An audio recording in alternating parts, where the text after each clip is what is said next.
이 시간을 통해 당분간 주식시장보다는 외환시장에 관심이 더 클 거라고 진단한 바 있습니다. 실제로 최근 들어서 대내외 외환시장이 요동치는 가운데 일부 국가에서는 심지어 금융위기 조짐마저 일어나고 있는데요. 투자자들에게 워낙 중요한 사안인 만큼 오늘은 이 문제에 대해 알아보겠습니다. 한국경제신문 한상춘 논설위원과 함께합니다.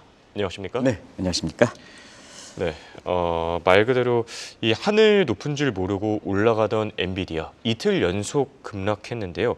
내용부터 먼저 살펴볼까요? 네, 지난주에 한참 치밀었을 때 예. 엔비디아의 주가, 미국의 주가 관련해서 좀 균형 시각을 좀 가져주십사 하는 말씀을 드렸습니다. 사실 이렇게 말씀드린 데는 매크로 사이드, 마이크로 사이드에서 하나의 전환점이 될 수 있는 여러 가지 지표들이 있거든요. 예. 그런 측면에서는 매크로 사이드에 시청자 여러분도 아시겠지만은 주가 수준 놓고 비이성적 과열 요 얘기가 좀 나오고 있죠. 다른 표현으로는 거품이다 하는 표현을 쓰는데요. 예. 거품은 그 어느 수준이냐 하는 측면에서 정확한 개념이 없기 때문에 그리고 앨런 그린스판이 썼던 비이성적 과열 이거 가지고 이제 월가에서 많이 그 얘기합니다. 예. 이 얘기가 나올 때에는 우리가 워킹 인덱스라 해서 다들 그 주가가 높다 하면 주가가 떨어지기 마련이거든요. 근데 오히려 이제 이렇게 방송에서 나오는 사람들이 더 치밀하게 얘기해 주는 거죠. 그래서 항상 뽀모족들이 나오게 되는 이런 배경이 된다 이렇게 보게 됐습니다. 역시 그 마이크로 사이드에서는 엔비디아죠. 미국 증시를 그 이끌고 있는 이 측면에서 이 또한 그 광기가 서려져 있지 않느냐. 그래서 이 광기라는 것은 폴 크루만 교수가 이거 얘기해서 신뢰성을 많이 주고 있는데요. 공교롭게도 방송이 나간 이후에 이틀 연속 이렇게 엔비디아 주가가 떨어지고 있어요. 그래서 매크로 사이드의 비이성적 과열, 마이크로 사이드 이번 주에 주총이 열리는 미국 증시를 이끌어가는 엔비디아가 이렇게 상당히 이렇게 보는 시각에 따라서 다양한 시각 이렇게 나오는 시각인데요. 지금 그렇다 보니까 투자자들이 너희들이 말씀드린 극과 극으로 가고 있다 하는 측면에서 위험자산 선호 심리, 소위 주식에 대한 선호 심리에서 얼마나 높은가를 알 수 있는 빅스 지수 같은 경우에는 11에서 13에서 2017년 이후에 7월 이후에 최저 순위인데요. 사실 이 기준을 본다면 주식을 계속 사게 되겠죠. 주식을 계속 사겠죠. 그런데 시청자 여러분 아시게 CNN FJ 지수 같은 경우는 1년 전에 이렇게 80일 탐욕 지수에서 현재는 40일, 42에서 공포 지수로 이렇게 바뀐 단계입니다. 이걸 보면 이제 안정자산을 선호하는 때게 되겠죠. 그래서 지금 투자자 성향은 극과 극으로 베팅하는 모습인데요. 일전에 말씀드렸다시피 개인 투자 입장에서는 극과 극을 가는 위험자산 또는 안전자산 이것은 바람직하지 않고 사실 균형의 미학을 좀 발휘할 것을 이렇게 되고 있는데요. 공교롭게도 방송이 나간 이후에 이틀 연속 엔비디아가 주가가 떨어지고 이래서 사실 그 시청자분도 이러한 그 균형의 미학을 어느 때도 가지실 필요가 있는 것이 아닌가 생각합니다. 네. 주식시장 내용들 간단하게 체크해 봤고요. 사실 주식시장보다 외환시장의 움직임에 더 주목할 필요가 있다. 바로 지난주에 진단을 해주셨어요. 그런데 이 주말 사이 최근에 대내외 외환시장 움직임이 정말 심상치가 않던데요. 네, 상황이 심상치 않죠. 사실 그 심상치 않은 데에는 선진국 환율도 그렇고 신흥국 환율도 그렇고 정도 차이가 있지만 좀 전 세계가 사실 외환시장이 요동치고 있다고 보게 됐습니다. 그 상황들을 그 선진국 환율부터 좀 말씀드리면 유로 환율 지난 주말에 유로당 1.06달러대까지 거의 등가 수준까지 떨어지고 있습니다. 경우에 따라서는 이달 안으로 이 등가 수준이 2022년 10월 이후에 다시 한번 붕괴되지 않을까. 왜냐하면 26일 브렉시트가 있죠. 그다음에 30일 날 영계 조기 총선이 있죠. 다음 달 프랑스에 이게 조기 총선이 있죠. 다음 달 4일 영계 조기 총선이 있어서 지금 정치적으로 일정이라든가 정치적 혼란 상황을 볼 때는 이 등가 수준이 깨질 수도 있다 하는 것 좀 말씀드리고요. 결국 엔달러 환율 문제입니다. 이렇게 해서 이 국내증권사를 중심으로 해서 지난번에 그 5월 초에 법정 날인가 10월 날에 개입할 때 이제는 앞으로 엔달러 환율이 떠질 만한 나왔습니다. 그동안 1년 동안 투자 손실이 많이 났으니까 물타기 하십시오. 근데 이 방송을 통해서는 신중을 기해 주십사 하는 걸 말씀드렸습니다. 지금 한 100조 넘게 썼습니다. 그런데 지난 주말에 엔달러 환율이 159엔대로 다시 갔습니다. 아마 지난 그 4월 때 개입 이전 수준으로 완전히 들어갔기 때문에 일본 내에서는 지금 지금 김채연 PD가 보여주시네요. 159.67, 160원에 갔네요. 예. 완전히 이렇게 개입 전의 수준이 돌아가고 있습니다. 나중에 한번 이 문제를 다시 한번 좀 말씀드리겠습니다. 원달러 환율도 녹록지 않죠. 지난 주말에 결국 NDF 시장에서 1,390원 정도 올라가지 않겠느냐. 바로 장내 시장에서 1,390원대 올라가니까 느긋했던 한은일과 국민이 연금 입장에서는 외화 스와프를 350억 달러에서 500억 달러 연장시켰죠. 이 조치 때문에 원달러 환율이 1,388원대로 이렇게 있습니다는 아무튼 지금 선진국 통화, 후진국 통화 관계없이 지금 달러 강세가 재현되고 있다 이렇게 보겠습니다. 그래서 달러 인덱스는 지난 그 4월 달 이후에 2개월 만에 최고치를 보이는 이런 양상을 보이고 있다 이렇게 보겠습니다. 예. 자, 말씀해 주신 대로 지금 강달러가 계속되고 있거든요. 약 2년 정도 전이었었죠. 지금과는 상황 자체는 많이 다른데 그때도 뭐 킹달러, 갓달러, 이 달러 강세가 계속됐었는데 이 달러 강세가 이렇게 계속 나타나는 이유, 요인은 무엇인지부터 집중해 분석해 주시죠. 이 문제에 대해서는 2022년 10월 달에 달러 인덱스가 113까지 갔습니다. 예. 지금 김정일 때 보여주시겠습니다. 달러 인덱스는 105대 후반대입니다. 그러면 달러 인덱스상으로 보면 지금 많이 떨어졌습니다. 지금 105대 후반이죠. 예. 그런데 그때 당시에는 113인데 지금 105.8입니다. 예. 근데 사실 2년 전에 보면 킹달러, 각달러라는 용어가 나왔습니다. 그때 예. 유행처럼 했죠. 그래서 많은 분들한테 달러 투자를 건 거는 그 국내 증권사가 있었습니다는 이 방송을 통해서는 사실 달러 투자하지 마십사 하는 것을 아마 시청자 여러분들이 기억나시고 저도 댓글 통해서 굉장히 욕을 많이 얻어먹었습니다. 근데 예. 당시 원달러 환율 보면 2022년 10월 달에 1,448원에서 2023년 2월 달에 1,228원으로 220원 정도 떨어졌습니다. 결국 킹달러, 갓달러에서 달러 투자를 권유했던 입장에서는 많은 환차손을 고객들한테 미쳤는데요. 올해도 한번 보겠습니다. 올해도 한번 기억나시겠습니다는 작년 12월에 페드가 사실 그 피벗에 대한 얘기하면서 올해 원달러 환율을 낮게 잡았거든요. 근데 1월 달서부터 계속 좀 올려 잡아 주십사. 기억나실지 모르겠습니다. 예. 계속 시간 되면 올려 주십사 이런 말씀을 드렸었는데요. 결과적으로 원달러 환율은 작년 말에 1,290원대에서 지금은 1,388원대로 한 100원 정도 올라가고 있습니다. 그럼 시청자 여러분이 궁금한 사항이 있을 겁니다. 2022년 10월 달에는 왜 달러 인덱스가 113이죠? 예. 지금의 105보다 높고 그리고 킹달러, 갓달러 용어 나왔는데 달러 투자는 하지 마십사. 근데 지금은 105 정도뿐이 안 되는데 왜 킹달러, 갓달러 이때는 맞다. 그리고 계속해서 원달러 환율이 올려올 것을 권유했던 이유가 왜일까 하는 측면에서는 시청자 여러분 2022년 10월 달에는 모두가 금리를 올릴 때입니다. 그렇죠. 금리 차가 중요한데요. 금리가 올릴 때입니다. 환율에서 보면 금리 차가 중요한데요. 이때는 카우플링 현상이 나타났습니다. 근데 최근에는 어떨까 하는 측면은 차별합니다. 예. 차별합니다. 미국은 금리 인하가 안 되고 있습니다. 유럽이라든가 이런 국가들은 금리를 내리고 있습니다. 그러다 보니까 지금 달러 인덱스상으로는 105분이 안 되지만 전 세계 모든 통화에 대해서 유일하게 강세 통화가 사실 달러거든요. 그렇기 때문에 킹달러, 갓달러는 2022년 10월 달에 맞는 거 아니고 예. 지금 차원이 맞는 거다. 지금 차원이 맞는 거다. 그래서 시청자 여러분은 아시겠습니다는 그때 113인데 지금 105분이 안 된다. 예. 많은 사람들이.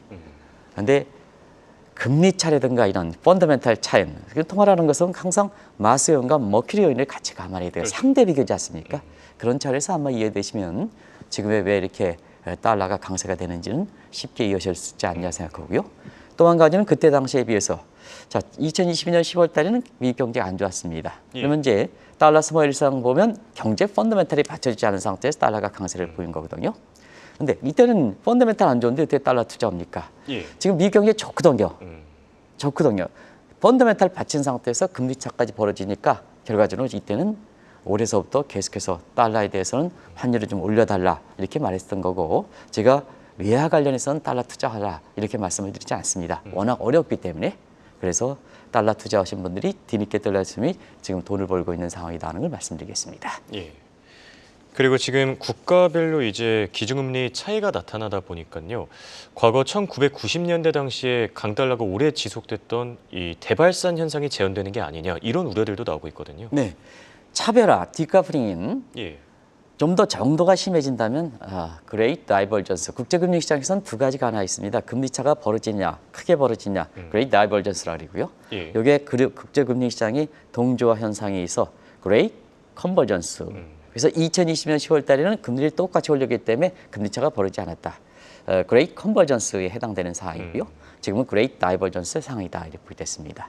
그러면 시청자 여러분, 아마 그레이트 다이버전스는 지난 주말에도 말씀드렸습니다는 국제금융시장에서는 환투기 세력들이 굉장히 경우에 따라서는 유포리아와 그다음에 낙인 효과가 있는 것이 1990년대 중반 이후입니다. 이 상황은 시청자 여러분께 전해드렸습니다.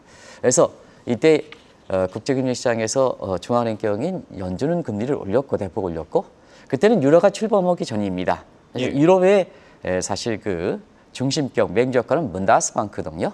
그래서 유럽의 금리는 오히려 거꾸로 떨어졌습니다. 이것이 달러 강세를 낳았고, 자, 엔달러 환율 같은 경우는 그때 당시에 79엔에서 148엔까지 갔던 상황이거든요. 이게 루빈 독트린 시절이었다 이렇게 보게 됐습니다.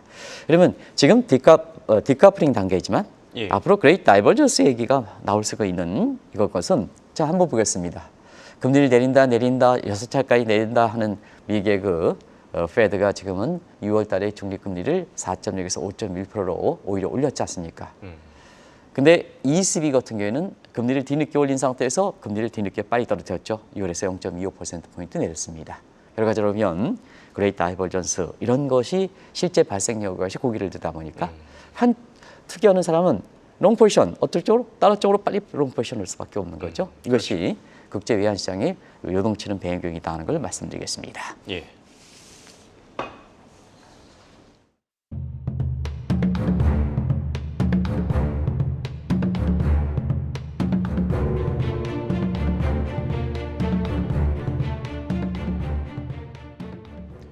Great Divergence, 대발산이 이번에도 재현된다면 과거와는 다르게 선진국들도 위험하다는 얘기들이 나오고 있습니다.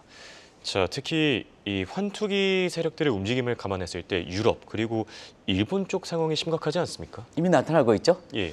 1990년대에는 신흥국만 문제됐습니다. 엔화라든가 그다음에 유로 출범이자 문다스방크 같은 경우에는 예. 그렇게 환투기 대상이 되지 않았습니다. 두 가지 교훈이 있죠. 하나는 1990년 유럽에서 영국의 파운드 하기이기 때문에 그렇습니다. 학습 효과 때문에 예. 1990 그레이트 다이버전스 신흥국가, 미국과의 문제다. 그래서 그때 당시에는 대발상과 달러 강세로 인해서 신흥국 자금들이 대거 미국으로 쏠려가는 과정에서 1994년, 95년 중남미 해체위기, 예.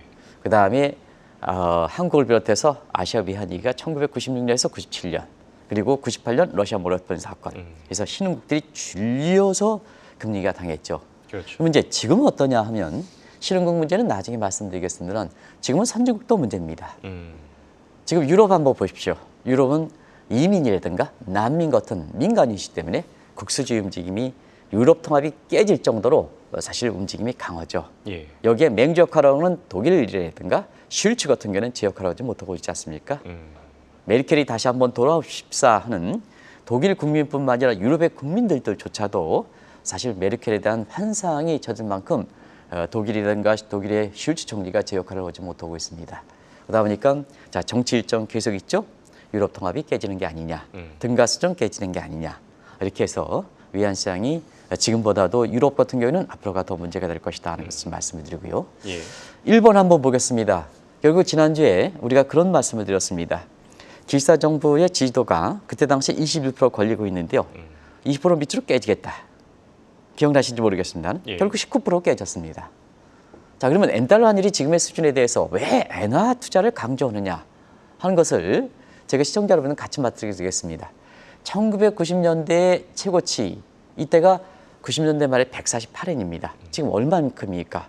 환율 수준 자체로는 159엔입니다. 그렇죠. 그때보다 더 엔화가 약세가 아니라 초엔저입니다. 수준상으로 보면. 자, 그리고 또 한 가지는 지금은 내일 정도에 말씀드리겠습니다는 1990년대는 숨은 엔저 현상, 처음 들어보시는 용어죠? 예. 숨은 엔저 현상이 나타나지 않았습니다. 이건 이제 내일 정확하게 말씀드리겠습니다. 1990년대는 역불화자 때문에 엔화가 약세가 달러에 대해서만 약세를 보였습니다. 예. 그리고 달러 이외의 다른 통화에 대해서는 사실 엔화가 약세를 보이지 않았습니다. 근데 지금 한번 보시기 바랍니다. 지금 보면 왜 엔화 투자를 하지 마십사 하는 것은 숨은 엔저 현상이 나타나기 때문에 그렇습니다. 달러에 대해서도 절대 수준은 150군에서 엔화가 초약세를 보이고 예. 지금 한국의 원화, 그다음에 인도 루피와 중국 위안화에 대해서 모두 신흥국 통화에 대해서 약세를 보이고 있습니다. 엔화 투자 강조하시는 국내 증권사 입장에서 한번 보겠습니다. 한국의 원엔도 1년 전에 110엔에서 지금 871원까지 원엔 환율이 떨어졌다는 것은 원화 강세, 엔화 약세입니다. 예. 이건 비단 한국만이냐? 다른 국가도 마찬가지입니다. 그러다 보니까 환율을 놓고 본다면 시청자 여러분, 달러에 대해서 엔화 약세는 뭐 있을 수가 있다. 그런데 일본의 경제 발전 단계에 비해서 낮은 사실 한국의 원화에 대해서, 인도의 루피에 대해서, 인도네시아 루피화에 대해서, 브라질의 헤어에 대해서 엔저가 약세다. 그러면 일본이 과연 선진국이겠느냐? 국제 의상을 표현하는 방법에 있어서는 달러 자국통화 가치로 이렇게 평가하는데요. 거의 선진국, 신흥국 관리 없이 전부 약세다 보니까 결국 일본 경제가 소위 HIT 함정, High Income Trap이라다. 중저가 함정에 대비해서, Middle Income Trap에 대비해서 High Income Trap이라는 HIT 함정에 빠지는 것이 아니냐. 예. 이게 일본 내부에서도 지금 제기되는 상황이다 하는 것을 말씀드리겠습니다. 네. 숨은 엔저 얘기는 뭐 내일이나 다음 시간에 좀 더 자세히 들으면 좋을 것 같고요. 네네. 자, 그리고 선진국들뿐만 아니라 지금 신흥국들이 참 문제입니다. 자, 신흥국들 지금 부채 금리와 강달러로 디폴트 위험에 몰리는 경우들이 많이 늘어나고 있지 않습니까? 네. 신흥국들은 1990년부터 더 어려운 상황이죠. 예. 왜 그럴까 하는 측면은 금리 수준이 높아졌지 않습니까? 그때는 거의 금리가 낮은 상태에서 지금은 미국의 금리, 국제 기초 시장이 지금 전부 달러 부채거든요. 예. 그런 과정에서 볼 때는 지금 굉장히 금리 수준이 높다 하는 것을 말씀드리겠습니다. 그래서 사실 이것이 이 금융위기 당시에는 제로금리에서 신흥국들이 뭐냐, 자국의 자금 사정 관계없이 제로금리 때 무조건 되고 부채 함정, 금융위 함정을 모르고 굉장히 이게 빚을 조달했던 상황이거든요. 무조건 조달해 놓고 보자. 예. 그래서 이전에 한번 금융위 함정, 빚의 함정에 대해서 한번 말씀드린 적이 예. 있습니다. 이것이 뭐 한 달 전인가 저도 기억이 너무 최고였습니다는 금융위 함정, 빚의 함정이 앞으로 신흥국에 닥칠 것입니다 하는 것을 미리 전달해 드렸는데요. 이렇게 반응은 그렇게 높지는 않은 것 같아요. 그런데 사실 지금 상태에서 보면 이 문제가 아주 터지는 거죠. 그런 상태에서 그 이전에 이렇게 신흥국들이 빚을 많이 조달하면 금리가 높음과 함께 빚의 함정이 빚의 복수가 본격적으로 시작되는 거죠. 그래서 마이클 루이스의 빚의 복수, 리벤지 오브 뎁에서 빚의 복수 문제가 지금 본격적으로 되고 있다 이렇게 보시도 했습니다. 자, 예. 지금 국제 기체 시장의 금리 많이 올라갔습니다. 그런데 10년 전에 조달했던 달러 부채가 지금 만기가 집중적으로 돌아오는 상태고요. 예. 금리가 높을 때 만기가 집중적으로 돌아온다는 의미입니다. 지금 매년 4천억 달러씩 돌아오거든요. 그리고 여기에 신흥국에 들어갔던 지금 중국의 자금도 사실 전 무슨 분들이 자스민 다시 중국을 봐라, 중국이 지금 되지 않느냐 하는데 사실은 중국의 상해 지수가 지난 주말에 3천선을 다시 재분기했습니다. 예. 아마 김천 PD께서 상해 지수를 한번 다시 보여주시죠. 그래서 지금 최근에 중국에 대해서 낙관적 시각을 같이 얘기했던 분인데요. 상해 지수가 3천선이 붕괴됐습니다. 이게 왜 그럴까? 오늘 한국경제신문을 보시기 바랍니다. 지금 한국경제신문에 국경을 타고 한 30만이 중국에서 못 살겠다 하는 그림이 나온 거 있습니다. 그래서 이게 준비를 못 해왔는데 오늘 한국경제신문 꼭 좀 보시기 예. 바랍니다. 사람도 빠지고 자금도 빠지고 그다음에 기업도 빠지고 있습니다. 결과적으로 보면 중국의 상해 지수가 이렇게 떨어지고 있지 않습니까? 신흥국도 마찬가지입니다. 미국의 달러 강세돼요? 미국의 금리 높아요?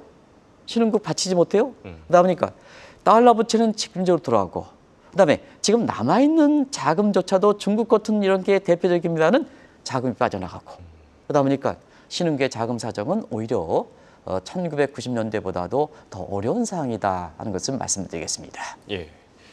자, 그리고 IMF가 사실 최후의 보루, 최후의 안전판 역할을 해야 되는데요. 이 어떤 역할 자체도 많이 흔들리고 있다는 얘기들이 들리고 있습니다. 상황이 더 어려워지지 않겠습니까? 네, IMF는 국제금융시장의 안전판, 세프티 밸브 역할입니다. 이런 각도에서 그레이트 다이버전스 나왔던 1990년 우리가 외환위기 당했던 예. 이런 국면을 한번 IMF의 상황을 보겠습니다.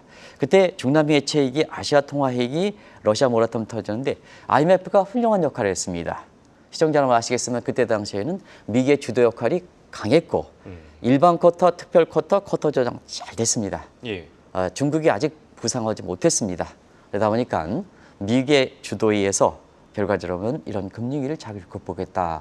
하는 것은 시청자 여러분도 잘 아실 거로 생각합니다. 그런데 최근에 어떠냐 하면 예. 일단 중국이 부상했습니다. 미국의 대항 세력이 됐습니다. 그러다 보니까 IMF 내 중국과 이렇게 중국의 부상 또 IMF 회원국 중에서 친중국 성향이 있다기 때문에 IMF의 미국의 주도력이 많이 떨어진 상태거든요. 그리고 또 한 가지는 자, 탈페드, 탈 IMF, 탈 미국 현상이니까 회원국의 이기주의 현상으로 인해서 쿼터 조정이 제대로 되지 않았습니다. 미국조차도 일본 쿼터에 매년 내야 되는 자금도 트럼프 위해서는 잘 내지 않았습니다. 그러다 보니까 자, 국제금융시장의 안전변 역할은 돈이 있어야 되지 않습니까? 그렇죠. 돈이 있어야 되지 않습니까? 그런데 회원국들이 돈이 내지 않지 않으니까 자체적으로 채권을 발행을 검토할 만큼 재원 사정이 악화되어 있다. 자, 그러면 지금 스리랑카, 파키스탄 같은 경우는 IMF가 뭐냐? 미국 주도하고 IMF의 재원 사정이 녹록지 못하다 보니까 중국으로 이끌어가게 되는 거예요. 중국에서 좀 자금 좀 줘달라. 그렇죠. 그럼 중국에서 자금 줘달라면 그래? 그러면 스리랑카 항만 내놔. 해서 오히려 고리 대금업자로 중국이 전락하는 이런 상황이 지금 맞고 있는 상황 아니겠습니까? 예, 그렇죠. 그렇기 때문에 IMF가 최후 안전변 역할을 한다는 측면에서 보면 지금은 더 어려운 상황이다 하는 걸 말씀드리겠습니다. 네. 그런데 이렇게 신흥국이 손을 뻗고 있는 중국의 경제조차도 지금 녹록치가 않은데요. 사실 부동산부터 터지기 시작한 디폴트, 부채 위기 계속해서 나오고 있지 않습니까? 네. 어느 정도 어디든 간에 예. 사실 그 경제 대국의 역할이라는 것은 IMF가 또 미국이 제대로 역할을 하지 못한다면 중국이 싫든 좋든 신흥국에 좋은 역할을 해주면 세계 금융시장이 안정을 될 수가 있습니다. 우리가 중국이라든가 이런 걸 자꾸 부정적으로 보는 차원에서 중국 무조건 되고 안 좋다 하는데요. 지금 세계 경제 대국이라는 것은 뭐냐? 한쪽이 안 좋으면 다른 쪽이 기량세력에서 좋은 역할을 하면 금융시장이 사실 그렇게 심각하게 되지는 않습니다. 예. 근데 지금은 미국의 역할도 좀 주도 역할 떨어지고 그다음에 중국도 지금 누차례 말씀드리는 지금 부채 문제에서는 세계 최고죠. 부동산 위기 벌써 4년이 됐는데 지금 해결되지 못하고 있지 않습니까, 시청자 여러분? 예. 지금 중국 같은 경우는 오늘 한국경제신문의 한국경제신문의 주요 기사를 이렇게 보면 좀 사람까지 나가는 거거든요. 사회주의 국가에서 사람이 나가는 것은 가장 마지막에 나가는 겁니다. 우리가 중국에서 나갈 때 기업이 나가고 외국 자본이 나갈 때 가장 마지막에 나가는 게 자국 비율이 나가는 거거든요. 중국은 사회주의 국가입니다. 자국 국민들 뭐냐 싫든 좋든 사실 밖으로 나가기가 미국 사람, 한국 사람보다 어려운 거거든요. 예. 그런 과정에서는 30만이라는 사람이 국경을 넘지 않습니까? 그것도 국경 분쟁이 되고 있는 인도 쪽으로 넘어가지 않습니까? 마지막으로 뭐냐 내가 죽더라도 시진핑 당신 밑에는 못 이겠다 하는 입장입니다. 예. 이게 지금 전개되거든요. 그래서 뭐냐 중국에서 공부하신 분 이런 사람들 엊그제까지 한국경제TV 나와서 뭐 중국에 뭐 봐라 이렇게 하지만 상해 지수 같은 경우는 이렇게 떨어지는 모습이다 이렇게 보겠습니다. 결과적으로는 지금의 어려운 상황이 있을 때 자 안전벨로 세프티 밸브로 미국의 역할, IMF 역할, 중국의 역할 이렇게 못하다 보니까 시청자 여러분한테 증시가 한참 화랑이 뛸 때 우리가 이 방송을 통해서는 한 2주 전서부터 외환시장 좀 더 관심이 있어 주십사 하는 것을 말씀드렸습니다. 당시에는 그렇게 많은 관심을 보이지 않습니다는 지난주부터 또 각국의 이렇게 중앙은행 입장에서 얼만큼 지금 화들짝. 그런데 아까 김캐서께서 좋은 오를 했습니다. 중앙은행 총재들은 자기의 독립성, 중립성을 발휘하는 게 아니라 오히려 뭐냐 최고 통수권자한테 금리까지 내려라 뭐라 해서 독립성을 훼손하는 단계거든요. 안전변화 그런 또 하나의 중앙은행의 역할이 지금 무력화되고 있지 않습니까? 그렇죠. 이게 뭐냐 외환시장으로 나타난 거다. 외환시장이 나타난 거다. 그런 걸 말씀드리겠습니다. 알겠습니다. 지금까지 도움 말씀의 한국경제신문의 한상준 논설위원이었습니다. 네, 고맙습니다. 네, 고맙습니다.